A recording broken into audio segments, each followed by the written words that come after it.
शिक्षा के दृष्टिकोण से देखा जाए तो वर्तमान युग बौद्धिक युग कहलाता है। उपलब्धि के दृष्टिकोण से देखा जाए तो वर्तमान युग वैज्ञानिक युग कहलाता है। शक्ति के दृष्टिकोण से देखा जाए तो वर्तमान युग आणविक युग कहलाता है।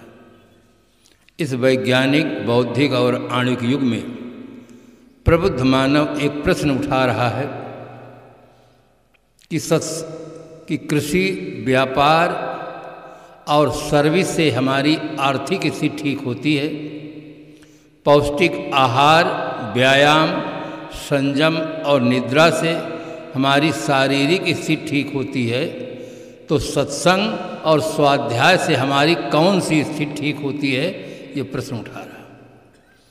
प्रश्न न्यायोचित है। मानव मस्तिष्क में जो प्रश्न उठते हैं उनका बौद्धिक समाधान मिलना आवश्यक होता है। मेरा कार्यक्रम बड़ौदा में था। मैं बोल रहा था मातृदेवो भव, पितृदेवो भव, आचार्य देवो भव, अतिथि देवो भव। प्रवचन समाप्त हुआ।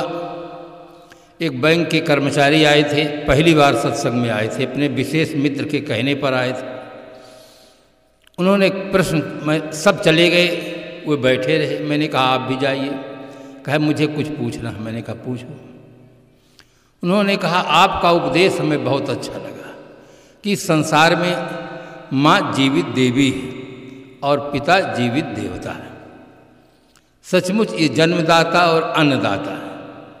हमारे जीवन में जो योग्यता आती है, बच्चे पढ़ते हैं, योग बनते हैं, माता पिता का महत्वपूर्ण योगदान होता है। कहे आपके विचार तो हमें अच्छे लगे कि हमें आप उपदेश देते हैं कि माता पिता की सेवा करनी चाहिए, और खुद माता पिता को छोड़कर आप साधु हो गए हैं, तो आपके उपदेश का प्रभाव हम पर कैसे पड़ेगा? आप वहाँ रहते और सेवा करते, फिर हमको उपदेश देते, तो आपके उपदेश का प्रभाव हम पर पड़ता। मैंने कहा यदि मैं वहाँ होता तो हमसे और आपसे भेंट भी न होती। उपदेश देने की बात तो बहुत दूर की रही। संतों की परंपरा रही है, गुरु आश्रम में जाकर सेवा, साधना, स्वाध्याय करते थे और जो कुछ प्राप्त करते थे फिर समाज को देते थे। ये परंपरा रही है। उन्होंने कहा जो माता पिता को छोड़ देता है उसको हम नमस्कार नहीं करते, उसकी संगत नहीं करते, उसकी सेवा नहीं करते। फिर मैं समझाने का प्रयास किया कि अगर इस प्रकार की बात होती तो हमारे सुखदेव जी बचपन से ही चले गए आश्रम में और समाज को कितना दिए। अगर वो वहीं रहते तो समाज को उतना नहीं दे पाते। गोस्वामी जी को मैंने उदाहरण दिया, अनेक विवेकानंद जी का उदाहरण दिया, राम तीर्थ का उदाहरण दिया कि ये महापुरुष वहाँ से हटे, साधना किए तो समाज को बहुत दिए। बुद्ध जी को आप देखिए, महावीर स्वामी को देखिए, ये हमारे संतों की परंपरा रही।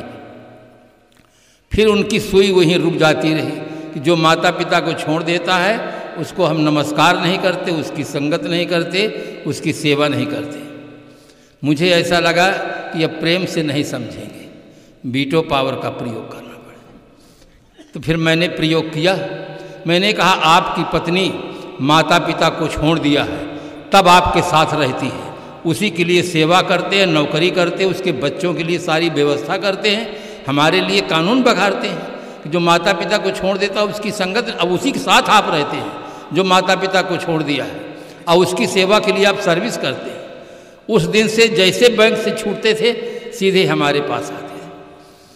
बुद्ध जी भी थे, प्रश्न करते थे ईश्वरवाद पर, अवतारवाद पर, ब्रह्मवाद पर, उनका समाधान होता था तो बहुत खुशी से, बड़े श्रद्धा के साथ सेवा करते। सेवा करने में भी अंतर होता है। जो व्यक्ति श्रद्धा से सेवा करता है उसका भाव कुछ और होता है, और विवश होकर सेवा करता है उसका भाव कुछ और होता है। तो जीवन में जो प्रश्न आते हैं उनका बौद्धिक समाधान मिलना जरूरी है। आज कभी कभी देखा जाता है सत्संग में लाखों की संख्या में लोग आते हैं और 3-3 घंटा बैठते हैं। इसलिए प्रबुद्ध मानव प्रश्न उठा रहा है कि आखिर सत्संग से कौन सी हमारी स्थिति ठीक होती है। अगर कुछ देर अतिरिक्त हम सेवा देते हैं तो वेतन अधिक मिलता है, व्यापार करते हैं तो उसमें आर्थिक लाभ होता है, खेती करते हैं तो उसमें कुछ काम करने का समाधान, सत्संग में जाने से हमारी कौन सी स्थिति ठीक होती है, ये प्रश्न उठाता है। बंधुओं, सत्संग में जाने से आदमी की मानसिक स्थिति ठीक होती है। आदमी की आर्थिक स्थिति, शारीरिक स्थिति चाहे जितनी अच्छी हो, अगर मानसिक स्थिति भर अच्छी न हो तो कोई आदमी सज्जन नहीं हो सकता है, कोई धर्मात्मा नहीं हो सकता है, कोई आदमी राष्ट्र के लिए एक अच्छा नागरिक नहीं हो सकता। सबसे ज़्यादा जरूरी है कि आदमी की मानसिक स्थिति ठीक हो। आज आदमी आर्थिक स्थिति को ठीक करने के लिए 8 घंटा, 12 घंटा, 16 घंटा समय दे रहा है, किंतु मानसिक स्थिति को ठीक करने की जब बात आती है तो कहते हैं साहब बहुत बिजी है, बहुत व्यस्त है, नो टाइम, कोई समय नहीं। लगता है सत्संग बिना काम का काम, कहते कोई हमारे पास समय नहीं। अब मानसिक स्थिति बिगड़ जाने का दुष्परिणाम यह निकला है कि जिस देश के महापुरुषों ने यह लिखा था कि यत्र नार्यस पूज्यन्ते रमन्ते तत्र देवताः, जहाँ नारियों की पूजा होती है वहाँ देवता निवास करते हैं। आज उस देश में नारियों के साथ सामूहिक बलात्कार हो रहा, अपहरण हो रहा, पढ़ने वाले छात्राओं के साथ, छोटी बच्चियों के साथ क्या हो रहा है, उस देख करके ऐसा लगता है कि आदमी की मानसिक स्थिति कितनी ज़्यादा बिगड़ गई। बढ़िया से बढ़िया भोजन पाने के बाद आज आदमी जहर तमाकू खा रहा है, बढ़िया से बढ़िया संतरा मौसम्मी का रस पीने के बाद, दूध पीने के बाद बीड़ी पी रहा है, सिगरेट पी रहा है, शराब पी रहा है, जहर खा रहा है। आदमी की आज मानसिक स्थिति ज़्यादा बिगड़ गई है, अनेक दुर्व्यसनों का शिकार है, अनेक वासनाओं का शिकार है। इस कारण से वो भीतर से अशांत हो गया, बेचैन। एक आदमी था, उसके पास साइकिल थी, पैदल चल रहा था। रास्ते में एक व्यक्ति मिला, उसने कहा श्रीमान जी, साइकिल में बैठकर लोग अपने गंतव्य स्थल पर जल्दी से पहुंचने का प्रयास करते हैं और आपके पास साइकिल है और आप पैदल चल रहे हैं, क्या आपके साइकिल में हवा नहीं है क्या? उसने कहा हवा तो है। फिर दूसरा प्रश्न किया, क्या आपकी गद्दी ठीक नहीं है क्या साइकिल के? क्या गद्दी भी ठीक है। फिर प्रश्न किया, क्या साइकिल का ब्रेक सही नहीं है क्या? कहा ब्रेक भी सही है। बड़े आश्चर्य की बात है, आपकी साइकिल में हवा भी है, आपकी गद्दी भी ठीक है और ब्रेक भी सही है, फिर क्या कारण है कि आप पैदल चल रहे हैं? तब उसने बड़े गजब का उत्तर दिया।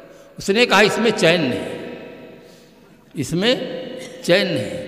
ये केवल साइकिल वाली की दशा नहीं है, हमारी आप सबकी दशा है। पैसा है, पत्नी है, पद है, प्रतिष्ठा है, सब है, चैन नहीं है, बस चैन खो गई। केवल मानसिक स्थिति बिगड़ने से आदमी आज बेचैन, उसके पास चैन नहीं, केवल मानसिक स्थिति बिगड़ गई, उसकी सोच बिगड़ गई है। सोच सही न होने से आदमी आज भीतर से अशांत है। गीताकार ने लिखा, अशांतस्य कुतः सुखम, जो आदमी भीतर से अशांत है उसके जीवन में सुख का। आदमी के अंदर वासना की आग धधक रही है, इसी कारण से आदमी अशांत है। एक शायर ने लिखा, एक शायर कहता है कि जो वो नहीं, जहां हम जाते हैं है आबो हवा ठंडी, कश्मीर नहीं साहब, ठंडा हो कलेजा जहाँ कश्मीर उसे कहते हैं। जहाँ आदमी का कलेजा ठंडा हो, भीतर से आदमी शांत हो जाए, तृप्त हो जाए, वो होना चाहिए। बहुत बड़ा सौभाग्य है कि यहाँ के प्रबंधक साहेबजन, सहयोगी आप लोग सब बहुत सुंदर व्यवस्था दिए हैं, जहाँ पर भक्त सज्जन संत आकर के आपको ठीक से सही दिशा दें और मानसिक स्थिति जीने का तरीका सीखें। आज आदमी पढ़ना सीखा, लिखना सीखा, कल कारखानों का बनाना और चलाना सीखा, नहीं सीखा तो सिर्फ जीवन जीना नहीं सीखा। जीवन कैसे जीना चाहिए ये नहीं सीखा, बाकी सब सीखा। जो कम पढ़े लिखे लोग हैं, देखने में आता है वे लोग बीड़ी पीते हैं, और ज़्यादा पढ़े लिखे लोग हैं जिनका स्टैंडर्ड ऊंचा हो गया, डॉक्टर हैं, कलेक्टर हैं, बैरिस्टर हैं, मिनिस्टर हैं, वो बीड़ी पीने में शर्माते हो, सिगरेट पीते हैं। बड़े आदमी हैं, बड़ी चीज़ का चुनाव करते हैं, जिनकी आर्थिक स्थिति ठीक नहीं वे लोग चाय पीते हैं, और जिनकी आर्थिक स्थिति अच्छी है और बड़े पढ़े लिखे हैं वे लोग ब्रांडी पीते हैं, क्योंकि उनका स्टैंडर्ड ऑफ लाइफ, हमारा जीवन स्तर ऊंचा हो इसके लिए तो रात दिन परिश्रम करते हैं, किंतु स्टैंडर्ड ऑफ लिविंग, हमारे जीने का तरीका ऊंचा हो, इसकी तरफ उनका ध्यान नहीं गया है। इसलिए धन भी बेकार जा रहा है, समय भी बेकार जा रहा है, और जीवन में अनेक समस्याएं पैदा हो रही हैं। फिर उन्हीं समस्याओं के समाधान में ही अमूल्य जीवन व्यतीत हो जाता है। जो करना चाहिए वो रह जाता है, जो नहीं करना चाहिए उसी में जीवन समाप्त हो जाता है। मानसिक स्थिति को ठीक करने के लिए हर व्यक्ति को प्रयास करना चाहिए, क्योंकि मानसिक स्थिति जैसी होती है वैसे आदमी की प्रवृत्ति होती है। एक सज्जन आदमी है, सज्जन आदमी के पास हाथ है, वो माता पिता गुरुजनों की सेवा करता है, राष्ट्र निर्माण के लिए कार्य करता है, आर्थिक विकास करता है, किंतु दुर्जन आदमी के पास भी हाथ है। दुर्जन आदमी इन्हीं हाथों से कुछ ऐसा कदम उठा लेता है कि हाथ में हथकड़ी पड़ जाती है, पैर में बेड़ी पड़ जाती है, जेल के अंदर बंद हो जाता है, सारा जीवन उसका नरक हो जाता है। सज्जन और दुर्जन दोनों आदमी के पास साधन सब एक, पैसा है सज्जन आदमी के पास, पुण्य कर्मों में लगाता है, अपने विकास में लगाता है, अपने निर्वाह में लगाता है, और दुर्जन आदमी के पास पैसा है, वो दूसरों को सताने में, दुख देने में गौरव समझता है कि हमारा इस प्रकार से बहुत बड़ा सम्मान है, बहुत बड़े आदमी हमारे सामने सब भयभीत रहते हैं। साधन सबके पास बराबर है, भीतर फर्क है। एक जिस चीज को पाने के लिए लालायित है कि अगर ये मिल जाता तो बहुत आनंद मिलता, दूसरा व्यक्ति उसको छूता तक नहीं, फ्री में मिल जाए तो पीता भी नहीं। दोनों में जो इतना जमीन आसमान जैसा अंतर दिखाई देता है उसका कारण बाहर नहीं है, उसका कारण भीतर है। एक के पास इतनी अच्छी समझ है, इतनी अच्छी बुद्धि है कि उन चीज़ों में कोई आकर्षण नहीं, कभी छूता ही नहीं। और एक आदमी दिन भर जो परिश्रम करता है, मानसिक स्थिति ठीक न होने का परिणाम यह है कि दिन भर की कमाई को सायंकाल ले जाकर शराब पीता है, सिगरेट पीता है, पैसा बर्बाद, समय बर्बाद, घर बर्बाद, देश बर्बाद। नशा नाश का दूसरा नाम, तन मन धन तीनों बेकाम। फिर भी भीतर की स्थिति अच्छी न होने के कारण आदमी सर्वथा लाचारी का जीवन जी रहा। सामान्य व्यक्ति की बात नहीं, अच्छे अच्छे पढ़े लिखे लोग लाचारी का जीवन जी रहे। एक डॉक्टर से मेरी बात हो रही थी, MBBS डॉक्टर थे, बात करने में वो खुश हो रहे थे, खुश में वो होश ही खो बैठे, सिगरेट जला लिए, सिगरेट पीने लगे। मैंने कहा आप MBBS डॉक्टर हैं, आपको राजनारायण की तरफ से ऊपर से आदेश है कि रोगी को धूम्रपान और मद्यपान छोड़ने की सलाह दीजिए, और आप MBBS डॉक्टर होकर के आप सिगरेट पी रहे हैं। कहे क्या करूं साहब, विद्यार्थी जीवन में ऐसे बच्चों का संपर्क हुआ जो बहुत धनाढ़ घर के बच्चे थे, वे सिगरेट पीते थे, उनको पीते देखकर मैं पीने लगा, अब आदत पड़ गई, आदत मानती नहीं है। मैंने कहा आपका सिगरेट तो जेब में था, आप नहीं मानते कि सिगरेट नहीं मानता है, आप हाथ उठाए तब पिए। आपके पास कोई मरीज आता है, तुरंत आप इंजेक्शन देते हैं, कैप्सूल देते हैं, आदत से छूटने के लिए आपके पास कोई इंजेक्शन और कैप्सूल नहीं है। हंसने लगे, कहने लगे साहब शरीर के रोग के लिए हमारे पास है, मानसिक रोग के लिए हमारे पास कुछ नहीं। पढ़े लिखे लोग लाचारी का जीवन जी रहे हैं, साक्षर हैं और आदत से लाचार हैं। आदमी कह रहा है साहब दम टूट सकता है, बीड़ी और बोतल नहीं छूट सकता है। मर जाने के लिए तैयार है, मर सकते हैं, इसके बिना नहीं रह सकते, इसके बिना नहीं चलेगा, इसके बिना नहीं जी सकते हैं। केवल बंधुओं मानसिक स्थिति बिगड़ गई। आदमी के पास इतना बड़ा पावर है कि आदमी जब अपने पर आ जाता है, जहर खाकर शरीर छोड़ देता है, रेल के पटरी में कट जाता है, फांसी लगा लेता है, फिर बीड़ी और बोतल नहीं छोड़ सकता है। छोड़ सकता है, आदमी के पास बहुत बड़ा पावर है। आपन तेज संभालो आप है। और अपनी शक्ति को पहचान नहीं पा रहा है, अपने को शरीर मानता है कि एड़ी से चोटी तक जो दिखता है यही मैं हूँ। ये शरीर है, शरीर मुर्दा है, जड़ है, और अपने आप का उसे भान नहीं है कि मैं वो सत्ता हूँ कि अगर शरीर से हट जाऊँ तो न आँख काम करेगी, न कान काम करेगी, न हाथ काम करेगा, न पैर काम करेगा, सब निर्जीव हो जाएंगे। मेरी सत्ता से सब काम हो रहा है। अगर व्यक्ति को आत्मबोध हो जाए, अपनी शक्ति को पहचान ले, सारी गलत आदतों को छोड़कर मुक्त जीवन जीने का सौभाग्य आदमी प्राप्त कर सकता है। और मानसिक स्थिति सुधारने की प्रेरणा सत्संग से मिलती है। व्यक्ति को अगर ठीक से, व्यक्ति तो आते हैं सत्संग सुनने के लिए, तो आ जाते हैं, किंतु मन घर में रहता है, दुकान में रहता है, मित्रों के पास रहता है, ऑफिस में रहता है, शरीर यहाँ रहता है, इसलिए सत्संग से लाभ नहीं मिलता। महाराज श्री राम जब नवधा भक्ति का वर्णन करते हैं तब सबरी से कहते हैं, सावधान सुन धर्म मन माही, सावधान होकर सुनो। सावधान शब्द का प्रयोग वहाँ किया जाता है जहाँ कोई खतरा होता है। सावधानी हटी दुर्घटना घटी, रेलवे यार्ड में लिखा है। पीटी मास्टर जैसे कहता है सावधान, सब बच्चे पटक करके अकड़ कर खड़े हो जाते हैं।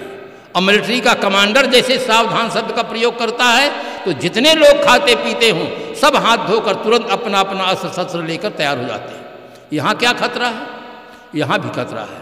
सत्संग में आप बैठे हैं, अच्छी बातें सुन रहे हैं, अब आंखें बंद हो गई, कान चाहे जितना खुला रहे, फिर कुछ होने वाला नहीं। अगर सत्संग में बैठे हैं, आप सोचते रहेंगे महाराज जी को बोलने की बीमारी है क्या, टाइम हो गया, बंद क्यों नहीं करते, हमें घर में ये काम है वो काम है। अगर भीतर ऐसे भाव बना रहा तो निश्चित है आप चाहे जितनी देर तक बैठे आपके पल्ले कुछ पड़ेगा नहीं। सावधान होकर के सुनो। नल के नीचे आप बाल्टी रख दीजिए, पूरे फोर्स से पानी आता हो, बाल्टी बिल्कुल नई हो, बाल्टी में पानी गिर रहा हो, घंटों बीत गए बाल्टी भरती नहीं है, तो जरूर कहीं कोई भूल हो गई। भूल ये हो गई है कि हमने बाल्टी को उल्टा रख दिया है। चाहे 24 घंटा अगर नल चले तो भी बाल्टी भरने वाली नहीं है।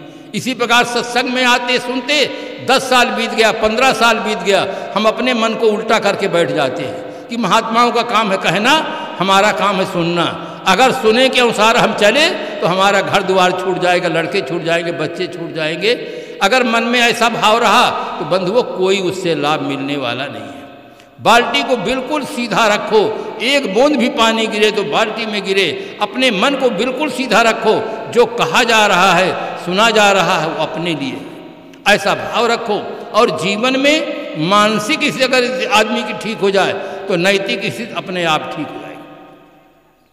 जब तक मनुष्य की मानसिक स्थिति ठीक नहीं होगी तब तक समाज में सुव्यवस्था और शांति नहीं हो सकती है, और व्यक्ति को निर्विकार जीवन जीने का सौभाग्य प्राप्त नहीं हो सकता है। इसके संबंध में फिर मैं दूसरी टाइम कुछ चर्चा